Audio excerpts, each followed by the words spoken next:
your calls. Please, and for the attorneys, let me assure you the end is in sight. With that, we go to the gentlelady from Wyoming, Mrs. Loomis. Thank you, Mr. Chairman. I, too, want to thank you, gentlemen, for this long day, and for the families, I offer my most sincere condolences from my constituents. They think about you all the time. First question, Mr. Nordstrom.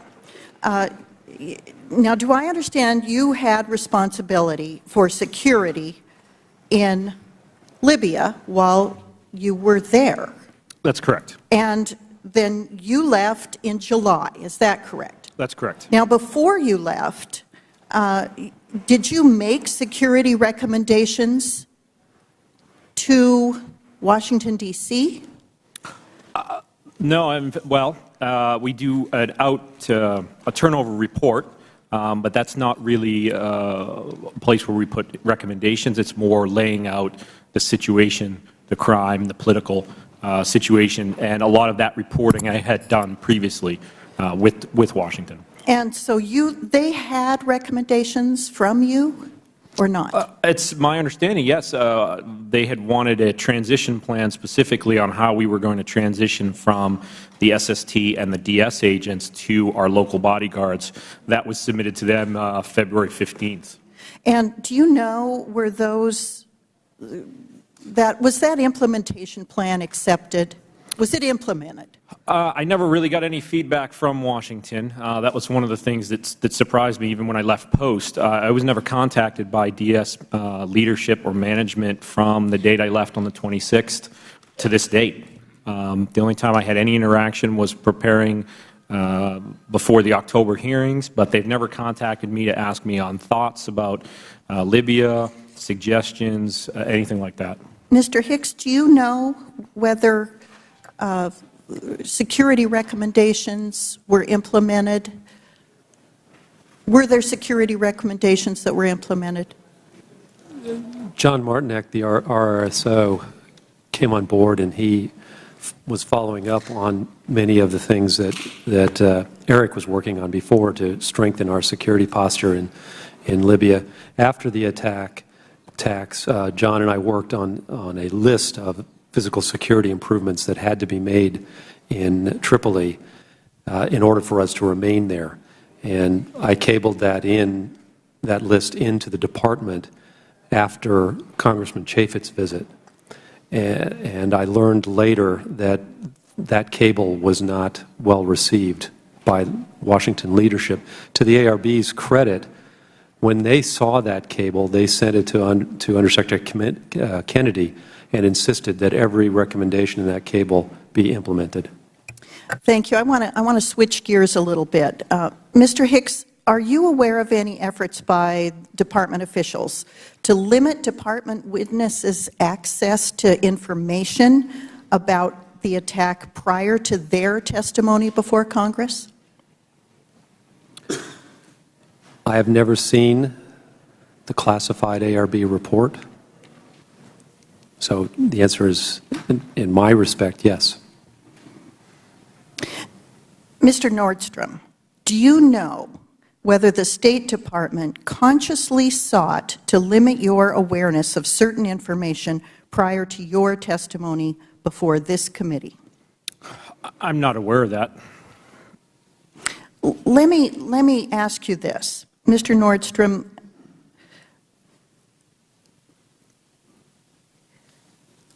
I want to read you an excerpt from an email Ambassador Stevens sent to you and a colleague on July 5th, 2012. The email concerned a draft cable intended to request an extension of security personnel for the embassy, which was ultimately sent on July 9th. Now, the ambassador wrote, "Gentlemen, I have taken a close look at the cable and edited it down and rearranged some paragraphs. My intention was to give more focus to what we are doing to end our reliance on TDY support and to let the department figure out how to staff our needs. If it looks okay, please run it by DS and see if they want it front channel." Then, Mr. Nordstrom, can you briefly explain what Ambassador Stevens meant when he asked you to run it by DS and see if they wanted it front channel. What he's referring to is the process by which we would send an official State Department cable. I had done that for prior requests, and it was my advice to the ambassador, I do remember that dialogue, that we do in fact send that front channel. Within the Department of State, that is considered to be the official record. If I sent something by email or informally discussed it by telephone, it's still valuable, but unless it's on that cable, it's not official. My experience in the past was that as soon as we put those recommendations, just as Greg just alluded to, as soon as we put that onto an official cable, somehow we were seen as embarrassing the Department of State because we are requiring them to live up to their end of the bargain. I thank the gentlelady. We now go to the gentleman from Georgia, Mr. Woodall. Thank you, Mr. Chairman. I'll add my thanks to the gentlemen on the panel. I know you've heard that over and over and over again from members here, but only because folks believe it. And we're grateful to you, not just for being here today, but for your decade upon decade of service. I'll tell you, Mr. Thompson, I'm comforted, and I know folks at U.S. posts across the world are comforted that there are men and women who do what you do, who live by a code that says if you're in harm's way, we're going to come for you. Just hang on. And I thank you very much for that commitment. Thank you. Mr. Nordstrom, my questions are followed up on my colleague from Wyoming, thinking back to early July 2012. Do you recall your back and forth with Charlene Lamb particularly? Vividly. What did you think of that decision-making process? Were those decisions that Ms. Lamb was making, or were those decisions being kicked up to a higher level? It was unclear. I think largely Das Lamb. But one thing that struck me throughout the entire time that I was in Libya was a strange decision-making process. Specifically, again, the Undersecretary for Management in many ways was dealing directly with Das Lamb. As her supervisor 2 levels ahead, obviously he has that ability to do that. He's well within his right. But it was strange that was that direct relationship, and I never really saw interaction from Assistant Secretary of DS Eric Boswell or our director, Scott Boltrowitz. It was even more clear in October when we were all sitting up here. There was 2 levels, if you will, that were not reflected, and it was quite a jump between Das Lamb and Undersecretary Kennedy. So certainly I felt that anything that Das Lamb was deciding certainly had been run by Undersecretary Kennedy. And given the seriousness of that conversation, thinking about extending SST and MSD as security support, did you receive an explanation for why that request was denied that satisfied you? I didn't. As I testified before, what I perceived that it was some sort of explained to me that it would be somehow embarrassing or politically difficult for State Department to continue to rely on DOD. And that there was an element of that. That was never fully verbalized, but that was certainly the feeling that I got going away from those conversations. And then following up on moving these discussions from back channel to front channel, what was the nature of your conversation with the ambassador that this was such a serious issue that rather than leaving it with a no on back channels, he wanted to elevate that? That's exactly what it is. In fact, I recall all the way back to our first meeting with Congressman Chaffetz and the chairman. That was the question that I think they posed to me is, well, if you knew she was going to keep saying no, why did you keep asking? Well, because it was the right thing to do, and it was the resources that were needed. And if people also on the other side felt that was the right thing to do, to say no to that, they could at least have the courtesy to put that in the official record. And did you receive any feedback back from Washington, whether a direct response to that cable or a back channel response to the fact that you elevated it to this front channel process? By the time that we sent the one in July, no, I did not receive a response. In fact, that cable, as I understand, was never responded to, which is something that is relatively unheard of in the State Department. When you send a request cable for anything, whether it's copiers or resource or manpower, they get back to you. prior discussions, back channel ones, yes, I had a number of conversations with my regional director and also Das Lamb where it was discouraging, to put it mildly, that why do you keep raising these issues? Why do you keep putting this forward? And if you can characterize it then between a non-response or a disagreement, when it comes to these issues of security for American personnel on the ground in Libya, were you receiving a non-response from Washington, or was there disagreement in Washington with your assessment of levels of need on the ground? I largely get a non-response. The responses that I did get were, you don't have specific targeting, you don't have specific threats against you.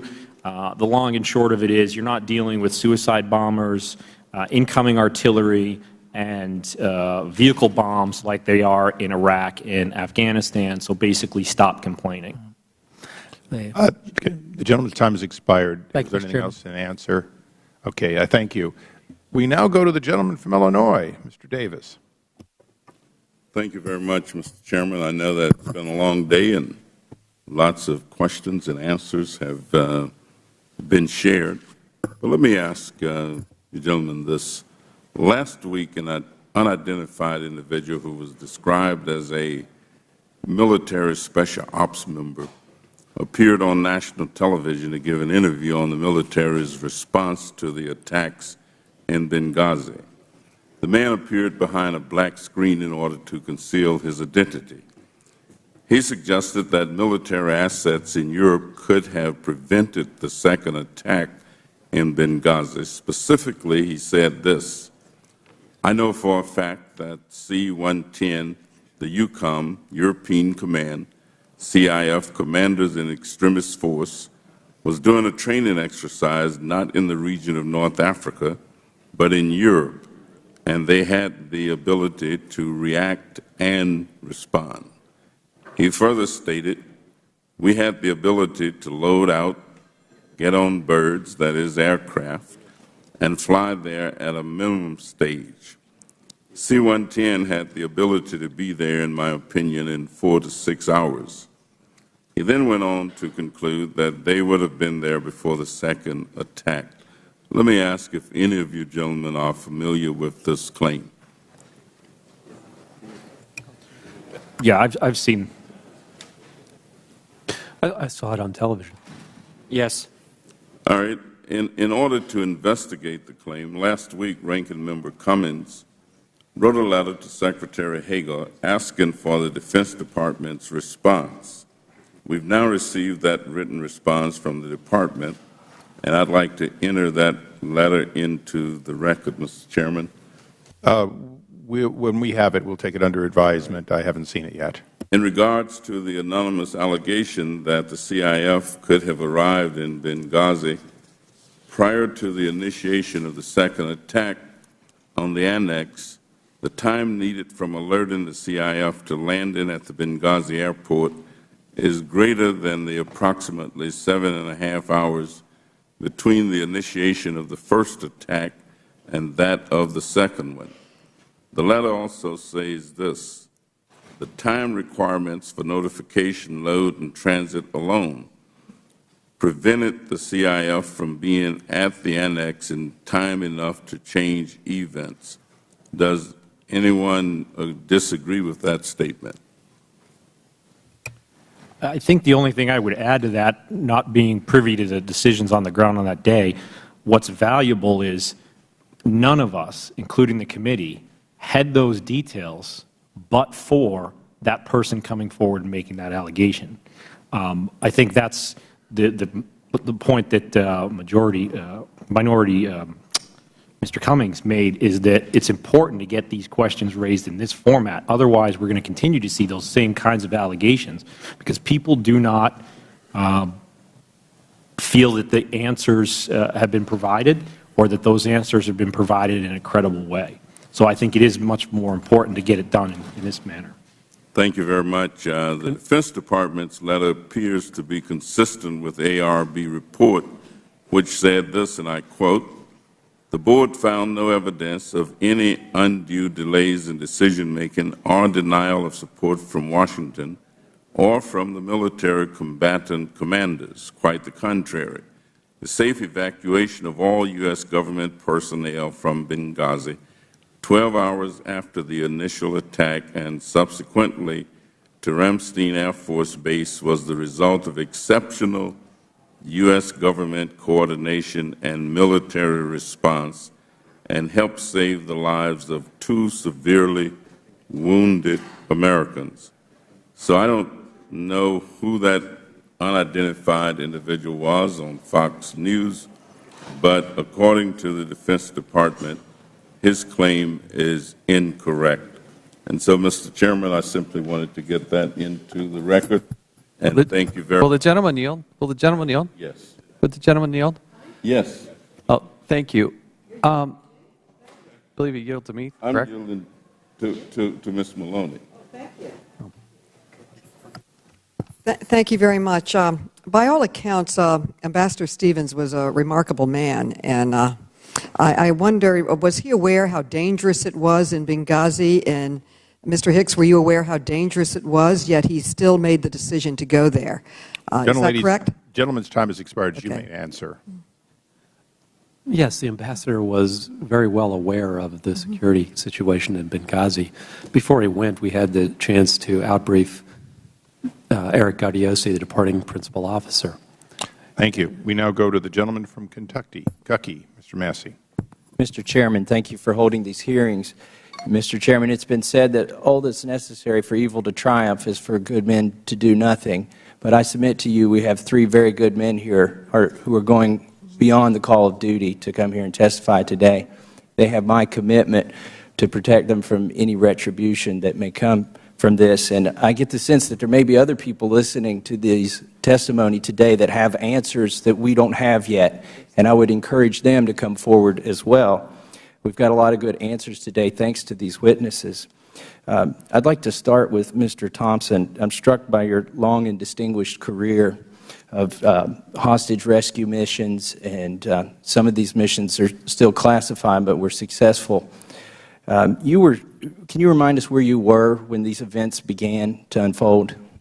At my desk in the State Department. So you were at your desk at the State Department, and you asked to marshal the resources and the team to help with the rescue effort, defense effort, did you not?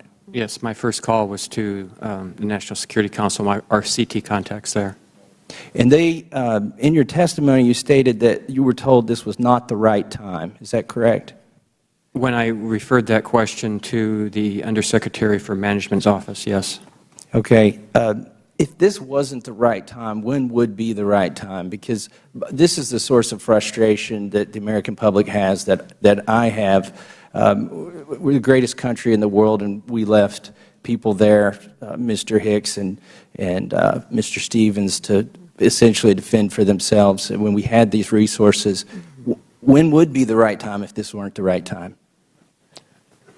There's no answer to that, sir. Well, staying on that topic of time, would it have been a reasonable thing in an uncertain situation such as this crisis where we don't know how it's going to unfold to go ahead and assemble that team and put them on a plane? Was there sufficient communications on a plane that you could have pulled back a mission that was ready to deploy? We practice this at least twice a year, as in a complete deployment to an overseas location to work with our interagency partners. And the team, obviously, again, is staffed with interagency CT professionals.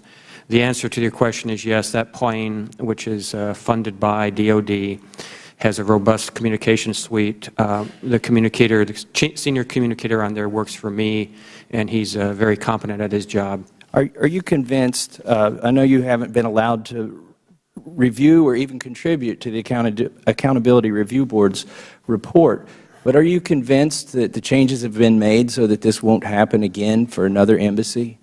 No.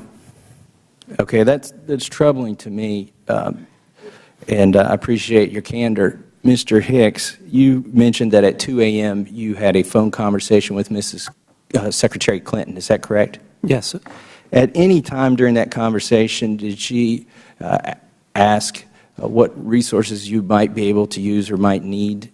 Yes, she did. I asked for security reinforcements and transport aircraft to move our wounded out of the country to medical facility. Was there any indication that you would receive air support? She indicated that the Marine Fast Team was being deployed to bolster our security posture in Tripoli, and that a C-17 would be coming down to take people back. But no immediate military response?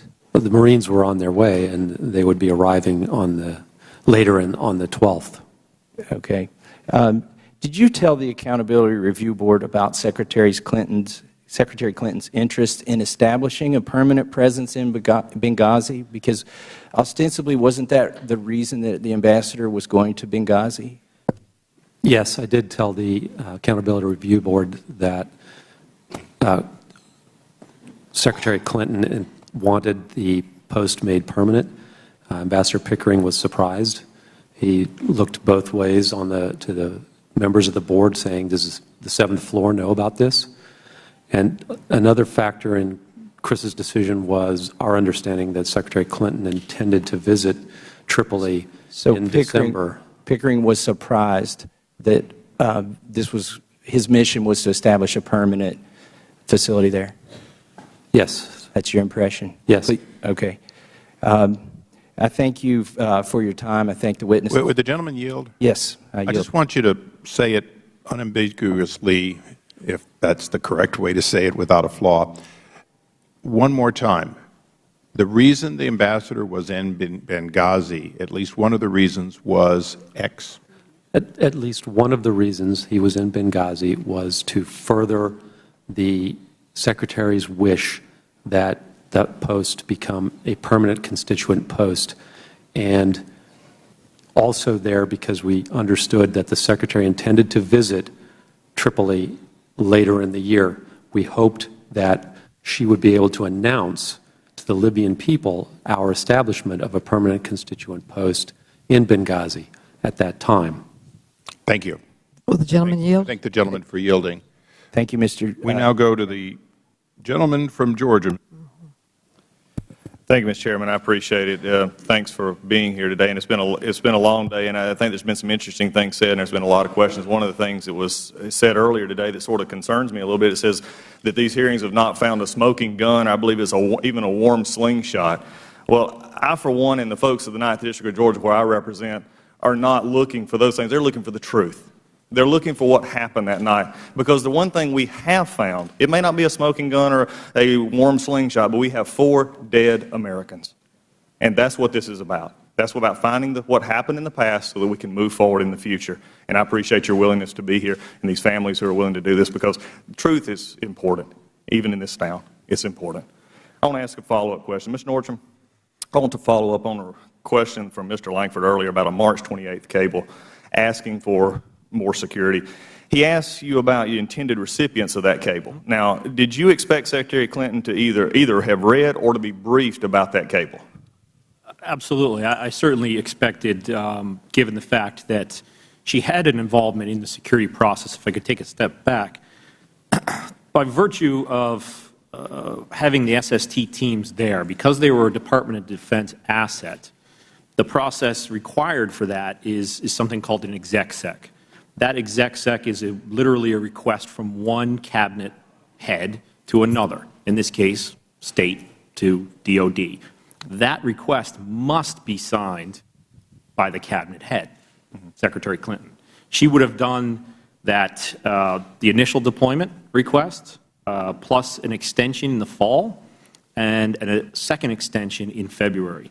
She also came out to post toward our facilities, and saw the lack of security there. That was something that her country team, or she was briefed by the country team as she visited the site.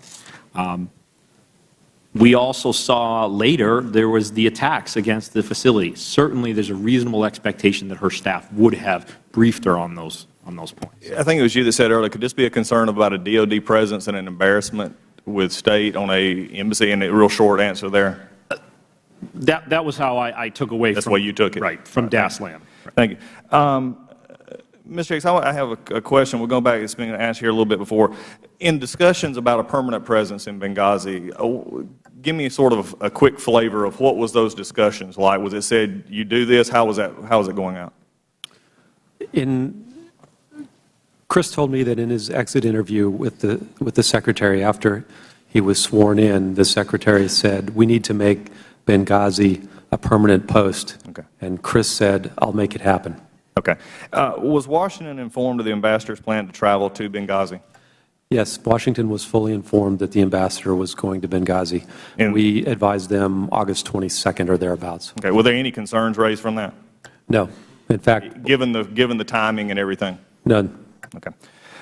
Based on Mr. Hicks, again, based on your experiences in Libya, do you believe that Foreign Service officers remain in avoidable danger in such high-threat countries as Libya? Thanks. I believe that Foreign Service officers are serving their country where they need to be serving their country, and in some places the risk that they are taking is very high. But could we, in light of what we're seeing now, be avoidable in the sense of, from our lessons learned, if you would? From a lessons learned standpoint, the security, we need to be increasing our security strength and practices and training. And so, again, I may not be quite understanding the question. Well, and I think what I'm saying is that what, if you had that situation, what needs to be done to prevent something like this from happening again? Is that being taken advantage of, or is there still sort of a denial process going on here? I think that we have more to do than what has been put forth by the ARB and its recommendations. Okay. So as we move along, and I want to maybe ask you this question I asked earlier, especially from a security standpoint, because it's something I think that we can flesh out over time, and maybe Ms. Thompson, if you want to jump in on this, is that DOD sort of influence that has been mentioned by Mr. Norris a couple of times, from the wanting to be permanent in the area. Was that an embarrassment figure? Did you get that sense as well, that we're trying to do this on our own? And Mr. Hicks, I'd like to hear you answer that as well. I never got that sense. That was more Ms. Nordstrom. You did have that sense, though. Again, that was specifically conveyed by by DASLAM to both me and to the prior DCM. Ms. Thompson, anything to add there? Nothing in the context of... Good. Well, I do appreciate it. And again, like I said, this is an issue of truth. You've been providing that. I appreciate it. Mr. Chairman, I yield back. Thank you. Mr. Meadows, as I yield to you, would you mind giving me about 10 seconds back? I'll yield to the chairman. Thank you. I'll be very brief. Mr. Hicks, Colonel Wood in the previous hearing with Mr. Nordstrom testified about trips back and forth of these people, these military people, like the 4 that were told not to get on the plane, himself included. During your time as Deputy Chief of Mission, did those 4 men doing training ever go to Benghazi? No. Okay. Thank you. Yeah, no. Thank you. Thank you, Mr. Chairman. And thank each of you for being here all day today. And certainly, as Mr. Nordstrom started out this, you let us know clearly that this is not about politics, it's about people. And I just say thank you for that, because that's what it is. And to the families, I want to let you know that the people back home are standing with you. We had unbelievable questions that I'll submit to you that we won't cover today in terms of asking them, that we'll submit to you for you to answer, but they're standing with you to get to the truth of this, and they will not sit down until those questions have been answered. And I thank the chairman for this informative hearing. Mr. Thompson, let me go. You had talked earlier about the deployment of the FEST team, and you said that you thought it was important to do that. Were there any other agencies that thought that other than you, that thought that was important? Yes, Federal Bureau of Investigation and DOD specifically, our SOCOM friends. So you're saying that it wasn't just you, but the DOD, so outside the State Department, the DOD and the FBI both felt like that was the appropriate response to make sure that we provide that kind of forces? People who are part of the team, a normal part of that team that deploy with us, were shocked and amazed that they were not being called on their cell phones, beepers, et cetera, to go. Whether or not that view was shared by very senior people in those institutions, I do not know. All right, but the DOD and FBI had a contradictory response to what the State Department's ultimate decision was to deploy. Well, again, the State Department doesn't make that decision. The National Security Council Deputies Committee authorizes the deployment. So I think what transpired was a strong enough conversation from our department reps that they were convinced that was not the thing to do. All right, Mr. Nordstrom, and let me go back to the ARB because everybody talks about how wonderful this process was. What I see it as narrow in scope, incomplete in its nature, and I don't want to put words in your mouth, but earlier you talked about the ARB fixed blame, I think you said, on mid-level or those career employees, not those at a senior level or the political appointments. Is that correct? That's correct. So, and did you not say that that's where the decisions are made at that senior level? That's correct. Ambassador Pickering asserted that it was made at the Assistant Secretary level and below. That's at variance with what I've personally seen. So you personally believe that the decisions are made at a much higher level, and I see, Mr. Hicks, you're nodding your head yes. Is that correct? Yes, I believe so. So the ARB, in looking to place blame on those career employees, ignored a whole lot of what you would say the decision makers in terms of assigning blame.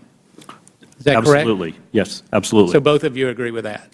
All right, let me go on a little bit further, Mr. Nordstrom. One last question, and then I'm going to yield to the gentleman from Utah. As we look at this, is it fair that all the blame got assigned to the diplomatic security component? Aren't they just one component underneath the Management Bureau? Is that correct? That's absolutely correct. I don't believe it is fair. As I said, I think that certainly those resource determinations are made by the Undersecretary for Management. And so as we look at that, when we start assigning blame, it's the ARB was incomplete in their analysis in terms of who was to blame for that with regards to an agency. Is that correct? That's correct. I mean, you fixed blame for the 3 people underneath the Undersecretary for Management, but nothing to him. So that either means he didn't know what was going on with his subordinates, or he did and didn't care. All right, and there's some critical questions. I'm going to yield to the gentleman from Utah. Yield to the gentleman from South Carolina? Yeah, I'll be glad to yield to the gentleman from South Carolina, Mr. Gowdy. I thank the gentleman from North Carolina. I know I don't have much time, but Mr. Hicks, I want to set the table for the next round. September the 12th, 2012, did you receive an email from Beth Jones there that also copied Victoria Newland, William Burns, Patrick Kennedy, and Cheryl Mills? You're also on the distribution list. Do you recall receiving that email? Sorry, which email? Well, at that time I was receiving a couple hundred a day. And that's fair, and you had other things on your mind on September 12th. This one said, when he said his government suspected that former Gaddafi regime elements carried out the attacks, I told him that the group that conducted the attacks, Ansar al-Sharia, is affiliated with Islamic extremists. Do you recall that email? I do believe I recall that email. Okay, we'll now go to the gentleman from Michigan, who may want to yield more time to the gentleman from South Carolina. Thank you very much, Mr. Chairman. As a veteran of Vietnam and Iraq, I understand that the boots on the ground are the closest to the truth in these situations. You know more about what happened in Benghazi than any bureaucrat or politician can. The fog of battle is easily blamed when mistakes are made at the highest level. Being caught between the political dictates of superiors in the chain of command and doing what is necessary to protect our citizens abroad is difficult. I understand the risk you've taken by showing up here today as well. Thank you for having the courage to testify before us. We are counting on you to reveal the truth about the failures of this government and to protect the men and women who served in Libya and how we can do a better job in the future. Mr. Thompson, earlier you mentioned that you hang out with some brave and honorable group. Are they Navy, Army, Air Force, Marines, or shallow water sailors? All of the above. All of the above. Can you tell me According to recent... I might add, sir, from the other agencies of government, too, the Federal Bureau of Investigation, intelligence community, Department of Energy, diplomatic security is on the team. And this is part of your special security force or team? No, this is the interagency component of the Foreign Emergency Support Team. They're all highly trained? Very much so. SWAT? Well, we are not the operators. We are the facilitators and the people that bring the operation and coordinate all aspects of a response. So we're not the door kickers, is some term of art these days. We are not door kickers. Okay. So, but you share a common ethos, if I'm not mistaken. Absolutely. Never leave anyone behind. Always watch your buddies 6 o'clock and lead by example. Was that a safe thing to say? That would be a great summary. Great. So, according to recent media reports, at least 15 special operators and highly skilled State Department security staff were available in Tripoli, but were not dispatched to aid Americans under attack in Benghazi. Why were these personnel not deployed to rescue the Americans in Benghazi? I cannot answer that. I was not on the ground. Mr. Hicks? Yes. I'm not sure that number is accurate. We did deploy people to Benghazi. The first team went with 7 members at midnight. The second team left at about 6:30 or 7 a.m. that morning. We could not deploy all of our security personnel because we still had about 55 diplomatic personnel in Tripoli that were under threat for attack.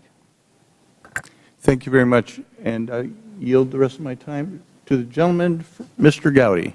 I thank the gentleman. Mr. Hicks, all right, we're going back to that email. You're on the distribution. And just so it's clear, Mr. Chairman, nothing would thrill me more than to release this email. And it's certainly not classified. We all had access to it. All you had to do was go downstairs in the basement and look through it. So I hope that my colleagues on the other side of the aisle will be as full-throated in calling for the State Department to release this evidence as they are when they're unhappy with us. So against that backdrop, this email was sent on September the 12th, and I want to read you a little quote from Ambassador Rice. Well, Jake, first of all, it's important to know that there's an FBI investigation that has begun. This is on September 16th. That has begun. It has not begun in Benghazi, has it? No, it has not. All right, and it will take some time to be completed. I was an average prosecutor, but I did it for a long time. So let me ask you this. Are you aware of any crime scene that has improved with time? I'm not a criminal investigator, but... All right, trust me when I tell you crime scenes do not get better with time. They're unsecured, which means people have access to them. They can walk through them. They can compromise the evidence. Would you agree with me that you would want to talk to witnesses as close to the event as you possibly can? It seems reasonable. Right, and you would want to search incidents as close to the time as you possibly can. Again, seems reasonable. Right, so Ambassador Rice is telling the media that the FBI investigation has begun when she's also talking about a video, and the reality is, and this is the point I want to drive home, the reality is it was a direct result of what she said that the Bureau did not get to Benghazi in a timely fashion. Is that true or is that not true? That is my belief. All right, you used the word immeasurable, that what she said was immeasurable in its damage. I want you to try to measure immeasurable. Tell me what you meant by that. The FBI team was delayed. The Libyan government could not secure the compound. It was visited by numerous people. One of the items that was taken from the compound was Chris's diary, which, through the extraordinary efforts of David McFarland, we were able to retrieve and return back to the department. There were other documents that were published that another journalist managed to acquire while visiting the compound. So it made achieving the objective of getting the FBI to Benghazi very, very difficult, and the ability of them to achieve their mission more difficult. I thank the gentleman. We now go to the gentleman from Florida, Mr. DeSantis. Thank you, Mr. Chairman. I think this is an important hearing. It really does make all the difference to me to know whether we did all we could to aid our brethren who are in harm's way. I think it's part of our military ethos. I think it's part of our national character. Mr. Hicks, I just to go back and get this, even though you believed help was needed, there was a SOF unit, Special Operations Unit, ordered to stand down, correct? Yes. And even though you thought air support was needed, there was no air support sent. No air support was sent. So no AC-130 gunships, no fighter planes, right? AC-130 gunships were never mentioned to me, only fighter planes out of Aviano. And in fact, there was no request for airspace other than the UAV request to the Libyan government, right? Yes, and that preceded the attack, if I'm not mistaken. So when the order to stand down was given, who issued that order? Were you told, did Lieutenant Colonel Gibson told you who was ultimately responsible for issuing that order? He did not identify the person. Okay, so you don't know if it was the combatant commander? I do not know. Or whether it was the Secretary of Defense or the President, correct? I have no idea. And have you, since this incident has happened and you've been interviewed, have you been enlightened as to who was ultimately responsible for issuing the stand-down order? I think that the right person to pose that question to is Lieutenant Colonel Gibson.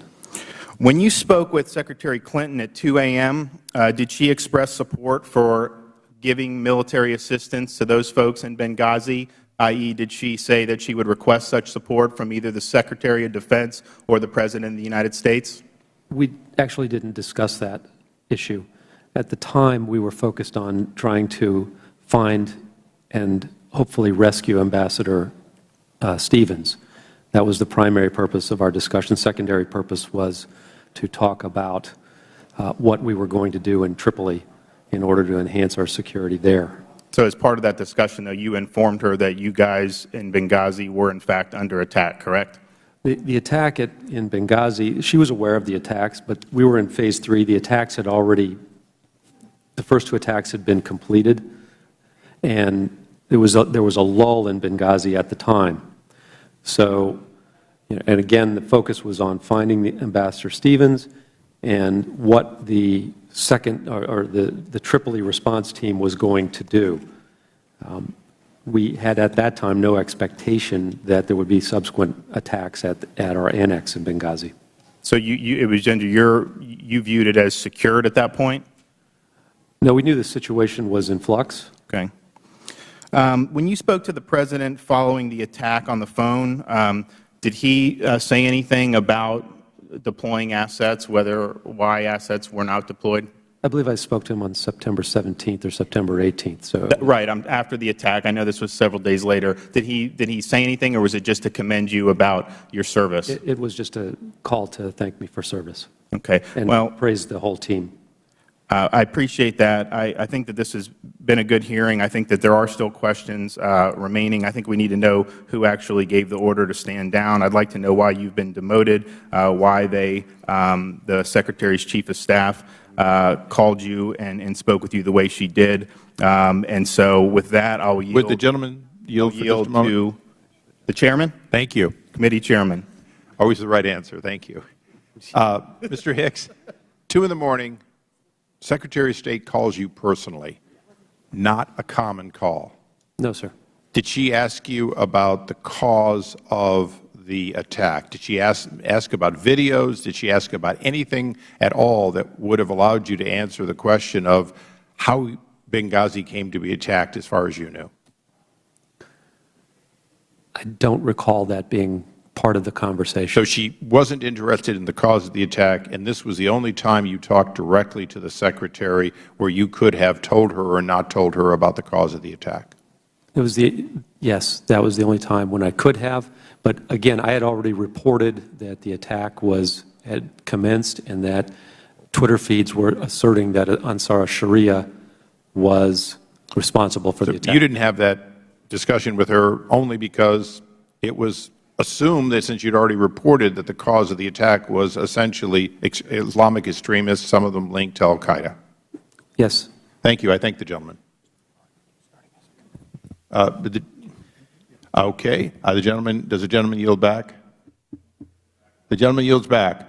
We now proudly go to a second round, starting with Mr. Jordan. Thank you, Mr. Chairman. Mr. Hicks, in my first round, I asked you about Cheryl Mills, and you indicated in your response that this is a call that you always take but frankly don't want to get. Cheryl Mills is the counselor to the Secretary. She is Chief of Staff to Hillary Clinton. And is it common knowledge that of anyone in the State Department, when the Chief of Staff to the Secretary calls, that is the perception that she is speaking on behalf of the Secretary herself? No. But not necessarily. Not necessarily, but is the perception that it's pretty darn important based on your response earlier? Absolutely. Yeah. So you got this call. I want to go back to the Chaffetz, to Congressman Chaffetz's visit there. You were instructed that there was going to be an attorney accompanying Mr. Chaffetz, and this attorney was to be next to you at all times. I mean, here's what I'm trying to get at. The Secretary has said nobody, in front of the Senate, nobody is more committed to getting this right. If the intent is to get it right and get to the truth, then why this concerted effort to shield the interaction of Congressman Chaffetz from you? That's what I'm not figuring out. If we want to get to the truth, shouldn't you and Mr. Chaffetz be able to have a dialogue and conversation without some babysitter from the State Department, some lawyer there monitoring, taking notes, calling back, doing all the things that this individual did on that congressional visit?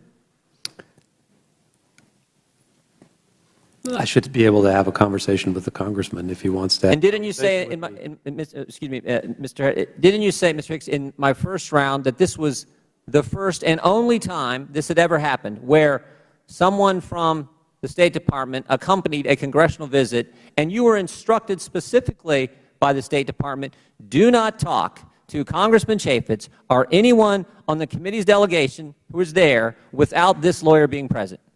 That's correct. And shortly after the one time when you did have a chance to interact with Mr. Chaffetz and the lawyer was not present, you got a phone call from Cheryl Mills. That's correct. And on that phone call, what did she say?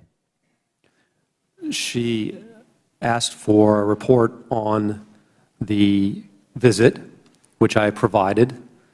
The tone of the report, the tone of her voice was unhappy, as I recall it, but I faithfully reported exactly how the visit transpired. I described the content of the briefing that... Can I interrupt you right there, Mr. Hicks? Were you in a classified briefing at the time and were pulled out of that briefing to talk to Ms. Mills? I recall the phone call afterwards. Okay. I was pulled out of the briefing, but I don't recall that that was the time when I talked to Councilor Mills. What were you pulled out of the briefing for? I actually can't remember, to be honest with you. But in close proximity to the time you had the briefing, the one time you were apart from the minder from the State Department, you received a call from Ms. Mills? Yes. Okay. I guess, Mr. Chairman, I just want to stress, I mean, this is the equivalent of Rahm Emanuel when he's Chief of Staff. When he calls, for my colleagues on the other side, when he calls, you take the call. You understand that's important, and you understand that he is representing the White House. When Cheryl Mills calls, you understand, everyone in the State Department understands, this is the person right next to Secretary Clinton. And the fact that we had, for the first time in Mr. Hicks's 22-year history of serving this country, someone accompany a congressman on a visit after we lost 4 American lives, and that individual has to be in every single meeting. There can't be personal interaction between these two discussing what took place, is completely unprecedented. With that, I'd be happy to yield. The gentleman yield. Be happy to yield to the chairman. Mr. Hicks, you and I have known each other throughout the Middle East for a number of years, but in all my years of traveling in the Middle East, anytime I was head of a congressional delegation, I had a one-on-one with the ambassador, often in an automobile going to see a head of state or something else. Over the years that you've watched great ambassadors, have you ever failed to see the head of a delegation coming get a one-on-one? Isn't that part of sort of the ceremony of that relationship and how you treat the head of a congressional delegation? Not just this is an exception, but isn't it always a one-on-one meeting at some point during a leadership meeting? In every CODEL that I've been involved in, that's been standard. So they were telling you a non-Senate confirmed, a political appointee of the Secretary of State, her right-hand person, was telling you to breach protocol. Well, the two lawyers did. The conversation, the conversation with Councilor Mills occurred after. Okay, so it was in fact people sent by the State Department told you to breach protocol and not provide anything, even if requested by my personal emissary, Mr. Chaffetz, on that CODEL. Told you not to talk to him privately, even if he asked. That's correct. Thank you. I thank the gentleman for yielding. We now go to the ranking member, Mr. Cummings. Mr. Hicks, I was just listening to your testimony, and during your interview with the committee, you were asked point blank, and that was closer to the time that this happened, whether anyone at the department instructed you to withhold information from Representative Chaffetz. At any time during that trip, you were asked, and I quote, "Did you receive any direction about information that Congressman Chaffetz shouldn't be given from Washington?" And you replied, "No, I did not." Is that still your testimony? I'm just saying, this is your sworn testimony. I'm just looking at the testimony. You don't remember that? I recall saying that I was instructed not to allow personal interviews with the I'm not trying to twist you up. I'm just going on what you said. I understand, but I recall also stating that I was not to allow personal interviews between Congressman Chaffetz, the RSO, the acting DCM, or me. Okay, so in other words, you did say that you were told to make sure that other State Department officials were present. Is that right? Is that what? That's correct. Present for meetings with Representative Chaffetz, and that's correct. As you stated, and they told me not to be isolated with Congressman Chaffetz. Is that correct? They didn't tell you not to say anything, but they said don't be isolated. I guess they said not to have a personal interview with him. Yeah, by yourself. I'm just trying to make sure. I'm not trying to. I understand. I'm just trying to be clear. That's all. I understand. I understand what you're. Okay. Now, Mr. Hicks, you said that 4 military personnel were told not to board that plane, and that this call, you don't know where it came from. That's what you said a few minutes ago. And so you did not know that it came from the Special Operations Command Africa? I knew it came from Special Operations Command Africa. I do not. You didn't know the individual. I did not know who. I got you. I just wanted to clear that up because it wasn't clear. That's okay. Thank you. On October 1st, 2012, the Secretary of State convened an Accountability Review Board led by Thomas Pickering, Ambassador, Admiral Michael Mullen, to investigate the attacks in Benghazi. After interviewing more than 100 people, viewing hours of videotape, and reviewing thousands of pages of documents, the ARB issued a very thorough report in December 2012, setting forth the results of its review. Mr. Hicks, did you meet with the ARB as part of that investigation? I had an interview with them for about 2 hours. Okay. And Mr. Nordstrom, did you meet with the ARB as a part of the investigation? Yes, on multiple occasions. It is my understanding that a cable went out to every employee at the State Department informing them of how to contact the ARB if they wanted to bring information forward. Mr. Thompson, did you receive that notice? I did. All right. And did you contact the ARB and request to meet with them? I did. And so did you end up meeting with the ARB as part of their review? I did not. Did anyone try to stop you from meeting with the ARB? No. Earlier this week, Congressman Chaffetz claimed that the ARB report was incomplete because they never even interviewed Secretary Clinton. According to Ambassador Pickering, the ARB met with Secretary Clinton near the end of their investigation, and during that time, they had the opportunity to discuss the report with her and could have asked her any questions they wanted. Ambassador Pickering and Admiral Mullen have put out a joint statement. I was just saying, I think that very clearly says they didn't interview her. They just talked about the report and could have, but didn't ask her. Is that right? I think it makes his case. Well, that's why we need to have, no, I'm not trying to make any case. I'm just trying to get out the facts. But I do, that's even more reason why we need to have Pickering in here, and I'm glad you've agreed to do that. And I just want to finish this question because I want to stay within the time limits. Ambassador Pickering and Admiral Mullen have put out a joint statement that based on their thorough independent investigation, they assigned responsibility based on where they thought the responsibility lay. And that was not on Secretary Clinton, and this is what they said. And I quote, "From the beginning of the ARB process, we had unfettered access to everyone and everything, including all the documentation we needed. Our marching orders were to get to the bottom of what happened, and that's what we did," end of quote. Just wanted to, and again, we will, as you said, Mr. Nordstrom, we want to get a complete picture, and we'll hopefully be getting that complete picture very soon so that we can get to the point that we want to, and that is to reform so that these kinds of things are prevented from happening again. Thank you.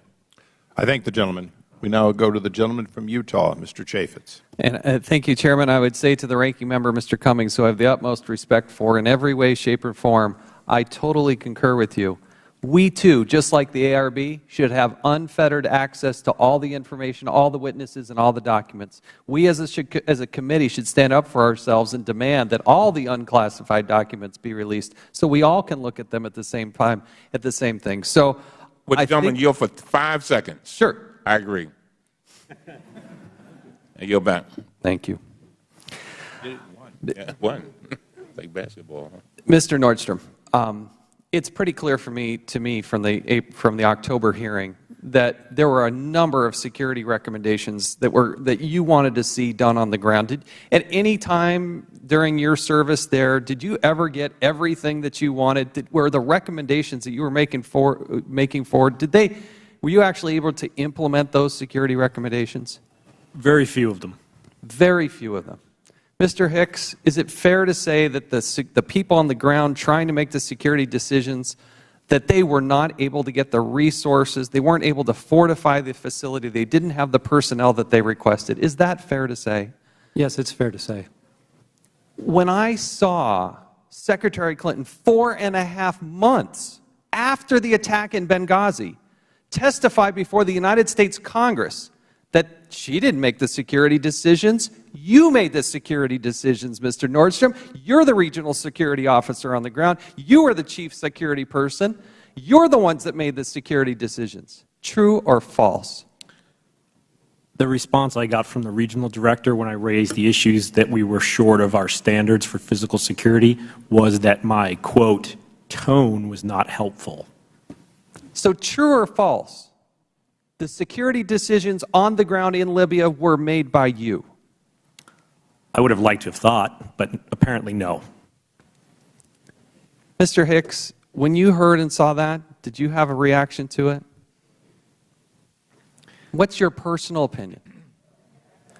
When I was there, I was very frustrated by the situation, at times even frightened by the threat scenario that we were looking at relative to the resources we had to try to mitigate that threat scenario. And to the leadership of this committee on both sides of the aisle, I find it stunning that 4.5 months after the attack, Secretary Clinton still has the gall to say, it wasn't us, it was them. I take full responsibility, but I'm not going to hold anybody accountable.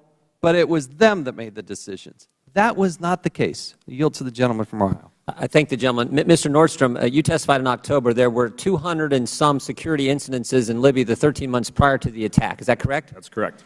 Repeated attempts to breach the facility there. You repeatedly asked for additional security personnel, and it was denied, correct? That's correct. Not only denied, but it was reduced, correct? That's correct. And then 4.5 months after it all happens, the Secretary of State says, you were responsible for the security situation in Libya. That's what we have. That is exactly what we have. You repeatedly asked, send us some more of the good guys. They said, we can't do it. In fact, we're going to take some of them away. You guys are on your own. They made that decision in Washington. In fact, Mr. Nordstrom, the hearing ended in October.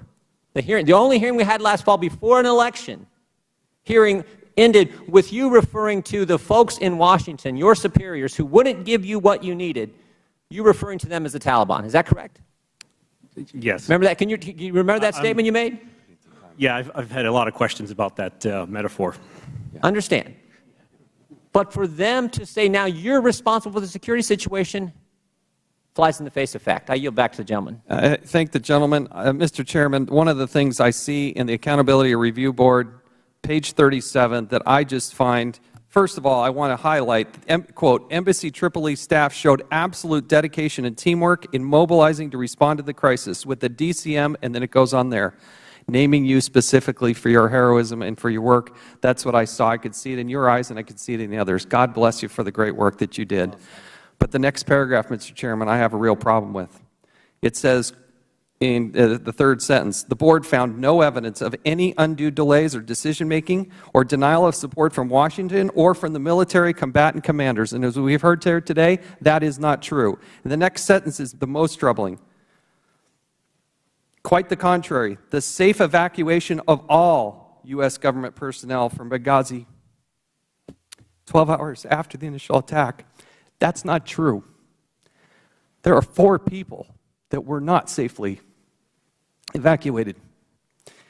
And at the very beginning of the ARP, it says, quote, those who cannot remember the past are condemned to repeat it. I think that's true. We always have to remember them. And we can't allow this ARB to say that everybody was safely evacuated, because they weren't. But there was an awful lot of heroism. I thank the gentleman. That's so true. We now go to the gentlelady from New York, Ms. Maloney. Thank you, and I agree with Mr. Chavez completely that there should be equal exchange of information, that we should have access to all information. But the Democratic minority was denied access to a witness. The only way we knew anything about what Mr. Thompson was going to say was what we read in the press. Now, there should be equal access to witnesses, and there should be equal access to information. Would the gentlelady yield? On your time. May I? Well, hold the clock, because you made an allegation I don't understand. We didn't have a transcribed interview with 2 out of the 3 witnesses. Mr. Thompson was not made available to either. Mr. Nordstrom was, in fact, a previous witness, and we felt that there was sufficient information about what he felt. And Mr. Hicks, I think you went through 5 hours on a bipartisan basis. We forwarded their statements, not ours, their statements. We participated not at all in preparation. We forwarded them to the minority as we got them, period. So I'm a little bit concerned only in that there's nothing fair about partisan politics, but I believe we've fully complied deliberately with the spirit of the rules all along. So I would hope the gentlelady, when better informed, would appreciate that we tried to be very forthcoming. Now, remember, these are whistleblowers. Mr. Chairman, I'm all for equality, and we did get copies of Mr. Hicks's statements and Mr. Nordstrom, but your staff met with Mr. Thompson. Our staff was not allowed to meet with Mr. Thompson. He's represented. It's just not true. No, you didn't meet with him? No, it's true that we have had some meetings with him, but we haven't prohibited or in any way. He's not our witness. Would the gentlelady yield? He's Absolutely. A whistleblower that came forward. Yeah, let me. I'm so glad we are stopping the clock. You are stopping the clock, right? We need to clear this up. Well, I don't think there's anything to clear up. No, I'm just just whistleblowers. Yeah, and we want to protect whistleblowers. That's very, very important to us. The first thing, we have not gotten a syllable from, you've had conversations with Mr. Thompson. We've never had a conversation with Mr. Thompson. I see you looking over here, Mr. Gowdy, and you know that's not fair. And so so all I'm saying to you is that we have a witness that came in here today that you had an opportunity to interview. Well, I appreciate that. And we never had that opportunity. Well, you know what? Stop the clock for 1 second. One quick question. I'm asking the witnesses. Mr. Thompson, is it your decision who you talked to, and did we ever any of my people ever tell you not to talk to the Democratic minority? And I'm not accusing you of that. No.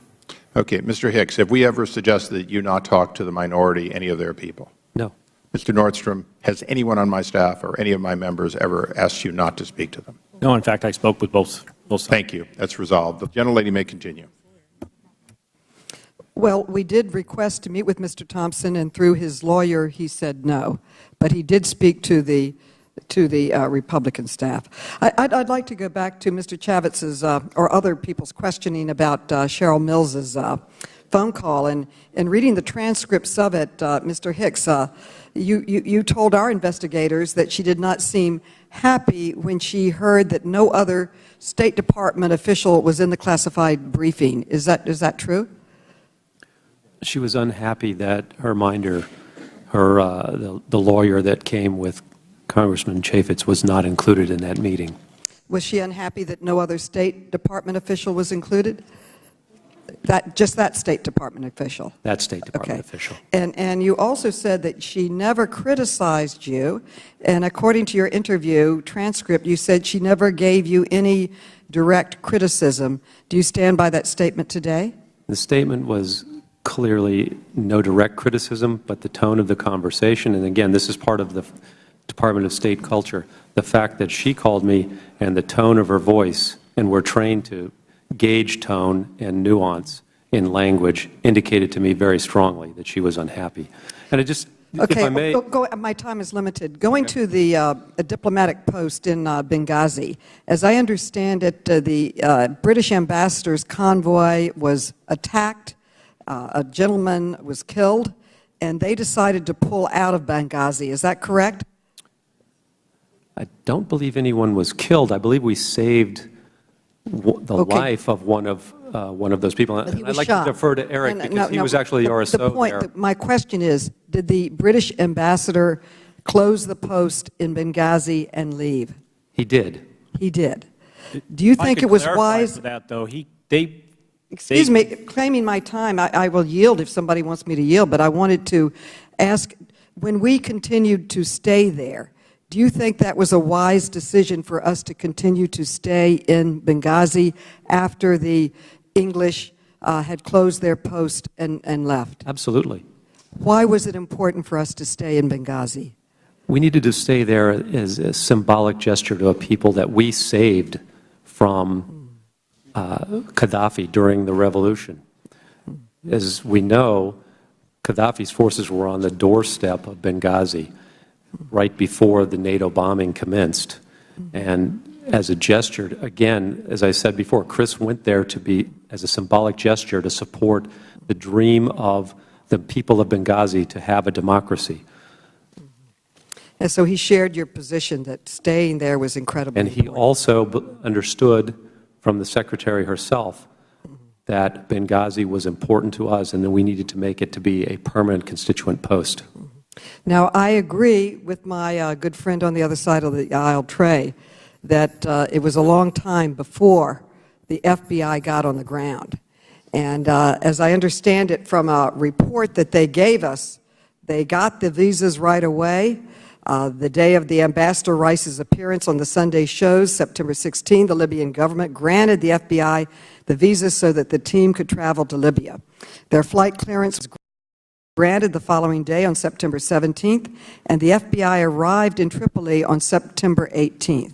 And according to this report, the team could not travel to Benghazi for some time due to the security situation on the ground. Is that true? Were all of our people out of Benghazi, and were we not letting anyone in Benghazi? What exactly was happening then, Mr. Hicks? Yes, the Libyan government did not want any of our personnel to go to Benghazi because of the security situation there. So when the FBI went to Benghazi, it was when the Libyan government felt that it was secure enough for them to go there. Is that a fair statement? We strung together a series of approvals at the mid to upper levels from the government and organized a military escort to go with the FBI and Special Forces troops that escorted them as well. Thank you. The gentlelady's time has expired. We now go to her friend, Mr. Trey Gowdy. Thank you, Mr. Chairman. I am trying to reconcile how Benghazi was not safe enough for the Federal Bureau of Investigation to go, but it was safe enough to leave a below-spec facility for our diplomats to stay in. I'm just trying to reconcile those 2 points. It's too dangerous for the Bureau, who are trained law enforcement officials, but it's just fine for diplomats. At some point, I'll reconcile that. Let me do this, Mr. Hicks. I'm going to dust off something called the best evidence rule. The best evidence of what you said when you were asked about Mr. Chaffetz's visit is actually what you said. So here it is. Those instructions were to arrange the visit in such a way that Representative Chaffetz and his staff would not have the opportunity to interview myself, John Martinick, and David McFarland alone. That's what you said in a deposition. So there shouldn't be any ambiguity about who said what when. That's your testimony. Now, I'd like to try to weave this tapestry together, because this will be the last opportunity I have certainly today to talk to you. If I understand your testimony correctly, Mr. Hicks, and I want to be fair about it, so if I mischaracterize anything, you need to correct me. If I understand your testimony, in part, the ambassador was interested in going to Benghazi because of interest that Secretary Clinton had in Benghazi. Is that fair? That's fair. All right. Now, Mr. Nordsom, same thing to you. And if I'm unfair in my characterization, you need to correct me. I thought I understood your testimony to be that Secretary Clinton alone was able to approve facilities that were below specs. That's correct. Part of the specs. There's two categories, SECA and OSPB. She is the only one that can authorize waivers for SECA. In this case, both apply because we didn't meet either. So we are able to show that in part he went to Benghazi because of Secretary Clinton. In part, Benghazi was still open despite the fact it was below specs because of Secretary Clinton. And now to my third point, to complete the circle, who is Cheryl Mills? Counselor and Chief of Staff to the Secretary. And she was copied on that email that I know my colleagues on the other side of the aisle are going to have a press conference on as soon as we get out of here, calling on the State Department to release this email.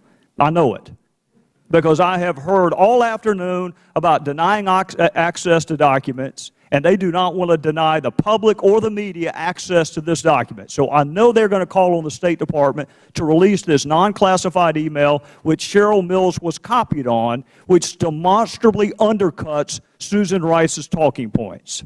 And Cheryl Mills was copied on that email. Mr. Gowdy, if I could add, Cheryl Mills was also the person that led our preparation for our October testimony. I'd never met her before, but that was explained to me who she was afterwards. And apparently, she was also less than pleased with Mr. Chaffetz's visit to Libya, if I understood that testimony correctly, which I find stunning. He's a subcommittee chairman on oversight, one of the more decent human beings I've ever met. I've never known him to inspire that strong of emotion in anyone other than Ms. Mills. Let me say this to you, Ambassador, in conclusion. You have made a compelling case today for why it is important to tell other countries the truth. You made a compelling case that the decision not to tell the truth on Sunday morning talk shows adversely impacted our ability to get to Benghazi. You made a compelling case. All three of you have made a compelling case today on why it is important for government to tell the truth to its own citizens. So you made the case why we have to tell the truth to other countries, and you made the case on why you have to tell the truth to your own citizens. So if anyone wants to know what difference does it make, if anyone wants to ask what difference does it make, it always matters whether or not you can trust your government. And to the families, we're going to find out what happened in Benghazi, and I don't give a damn whose career is impacted. We're going to find out what happened. And with that, I would yield back. Would the gentleman yield? I'll be happy to. We're going to be winding down. There's a vote call, but I want to ask each of you, you're whistleblowers. You're the kind of people that give us information we wouldn't otherwise have. Do you believe what you're doing today is what we need to keep doing? In other words, do we need other whistleblowers to come forward, other fact witnesses who know what we don't currently know? And I'm not asking you to ask if this was a great process or you enjoyed it, but was it worthwhile, in your opinion, as people who have now gone through this process? Mr. Thompson? Yes, Mr. Chairman. Mr. Hicks? Yes, I do. Mr. Nordstrom? Absolutely. Well, since we're going to Mr. Langford next, I hope you continue to feel that way. Mr. Langford. Mr. Nordstrom, I just need to follow up on a conversation we had earlier dealing with the cable that you said March the 28th, 2012. You had mentioned that you drafted that cable requesting additional personnel for both the embassy in Tripoli and in Benghazi because you were very much short, and as time was expiring and the SST team were leaving, you knew you were not going to have enough people. You mentioned you drafted the cable. Your intention was and your assumption was the executive leadership, including the undersecretary all the way to the secretary, would see that cable or at least be briefed on that cable and the request for that security. There's been a lot of discussion about the official response that came back on April the 19th. Who do you think saw or the intention or at least reflected the opinion of when that cable came back to you? When that cable response came back to you, who was the assumption that was actually responding to you?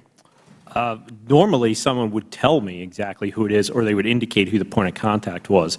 If I recall correctly, that's still unknown to me. I assume that it's coming from DS, but as I testified to before, so many of these decisions seem to be at Ambassador Kennedy's level or higher.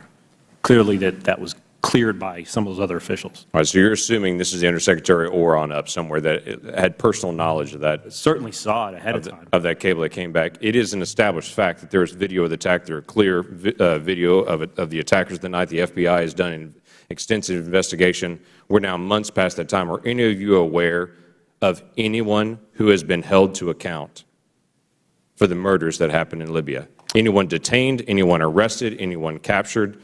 Are you aware of anything that has happened to any of the attackers to hold them to account? Neither the perpetrators nor the persons that made decisions. Again, the 4 people that were named in the ARB were put on administrative leave. I understand one of them is trying to come back off of that leave and go to be the RSO in NATO, which is shocking to me. So at this point, no one is aware of anyone who's been held to account in any way for the murder of 4 Americans? Not that I'm aware of. In 1998, we've discussed frequently, there was the bombing of the embassy in Kenya and Tanzania.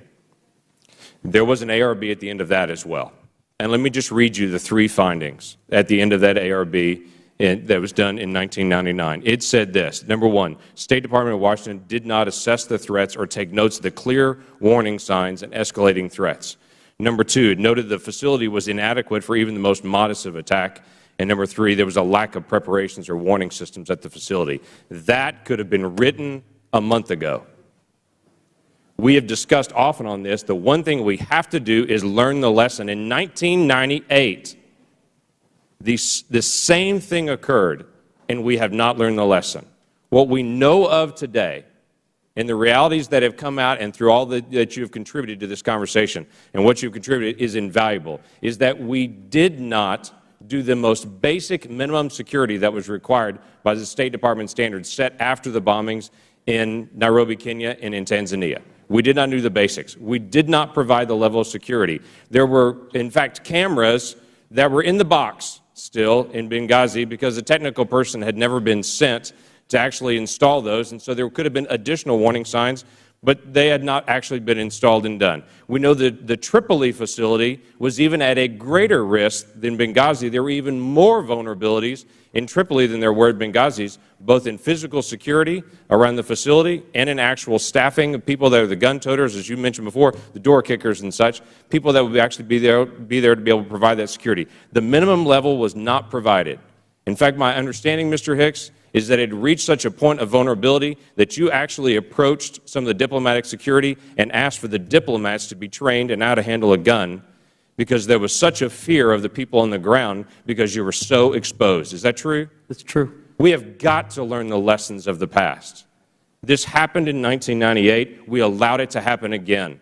The State Department has to put into practice their own standards and put into place the things we know to be right. We cannot allow a place that's listed as critical and high risk to our personnel to be ignored and to not have the support they need. If there's any one gain that we can do in any one way to be able to honor those that have fallen, is that we actually do learn the lesson and we protect our diplomats with what is required. With that, Mr. Chairman, I yield back. I thank the gentleman. We now go to the gentleman from Florida, Mr. Micah. Mr. Hicks, did you have something you wanted to say? Yes, I'd just like to make a clarification with respect to conversation with the ranking member. There's no inherent contradiction between denying or avoiding a private interview with someone and making sure that he has information available. I just want to be clear on that. Mr. Micah. Thank you. Mr. Nordstrom, I don't think I've ever read so much testimony, but what you provided last night I thought was particularly informative. And talking about on page 7, you talk about the rating level assigned for threat categories for our various posts. And there are 4 of them: critical, high, medium, and low. And we have 264 posts that where we had security concerns, overseas diplomatic posts at the time of Benghazi. There were 14 posts rated as either high or critical, not a huge number, but 14. 2 of them, 2 of the posts were Benghazi and Tripoli. Are you aware of that, Mr. Thompson? Mr. Nordstrom, you put it in there. So it's not like they had this incredible array of posts that were on this high alert. Is that correct? That's my understanding. The very small amount were higher critical. And then finally, again, I have not read the classified. I read the unclassified version. Mr. Chaffetz pointed out later in the report where it looks like they tried to cook this to put blame basically on the lower level.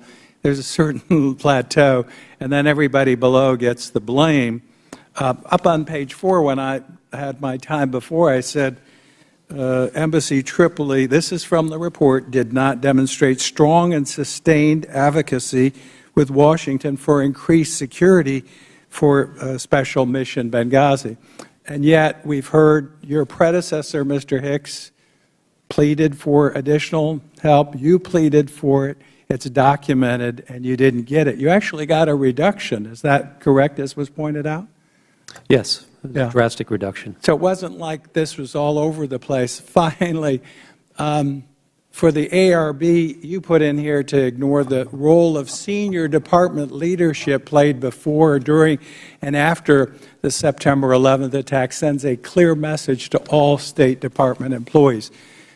It looks like they're whitewashing the folks at the higher pay grades and levels, and you all are taking the blame. Is that a fair assessment? I think the basic message is that whether or not you're sitting out at the post requesting resources, preparing for testimony before this committee, or standing on a building surrounded by an armed mob attacking you, the message is the same. You're on your own. Mr. Hicks? I share what Mr. Nordstrom had to say. Mr. Thompson, and I still can't believe that you were never interviewed, and you had one of the most strategic positions by the ARB, and that is true? I'll let you use strategic, sir. But, well, it's a tool that should remain on the menu of options is probably my basic point. And it was early taken off the menu. It's a very sad commentary. Yield back. Thank you, Mr. Would gentleman yield? Yeah, well, I've got time. Thank you. I think what we've heard here today clearly is that in the future, RSOs, Deputy Chief of Missions need to put everything in a cable. In the future, when you know there's a security problem and you're being told your application would not be helpful, it would not be wanted, or people say just be patient, or they say don't put it in a cable, the answer is the next ARB will probably whitewash, the same as this one.